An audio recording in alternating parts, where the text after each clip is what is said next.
Most challenging case మీరు lung ట్రాన్స్‌ప్లాంట్‌కి సంబంధించి ఎలాంటి కేసెస్ చూస్తుంటారండి? Lung transplant every case is challenging madam. So, transplant వరకు వచ్చారంటే ఇట్ ఈస్ లైక్ మేము అయినంత వరకు ట్రాన్స్‌ప్లాంట్ అవాయిడ్ చేస్తాము. ట్రాన్స్‌ప్లాంట్ చేయకపోవటం ఈజ్ అవర్ టార్గెట్. చేశాము అంటే it is like adopting a child. ఒక చైల్డ్‌ని అడాప్ట్ చేసుకున్నట్టే ఉంటుంది. ఇంకా నెక్స్ట్ కొత్త లంగ్స్ ఇచ్చిన తర్వాత లైఫ్ లాంగ్ వాళ్ళకి ఏమైనా సరే every minute to minute literally మనకి ఫాలో అప్ ఉండాలన్నమాట. సో, కొత్త లంగ్స్ అనేది బాడీ రిజెక్ట్ చేసే ఛాన్సెస్ చాలా ఎక్కువగా ఉంటుంది. ఓహో! ఎందుకంటే బయట నుంచి మనం లంగ్స్ ఇస్తాం.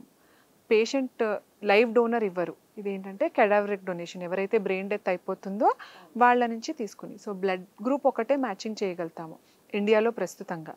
సో, లంగ్స్ రిజెక్ట్ కాకుండా చూసుకోవాలంటే టైం టు టైం మేము ఏంటంటే టెస్టులు చేస్తూ ఉండాలి, ఇమ్యునో సప్రెషన్ ఇస్తూ ఉండాలి. సో, లంగ్ ట్రాన్స్‌ప్లాంట్ వరకు వెళ్ళకపోవటం అనేది better.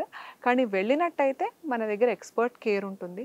So, post operative management కానీ, day to day follow up కానీ వీ కెన్ గో ఫార్వర్డ్.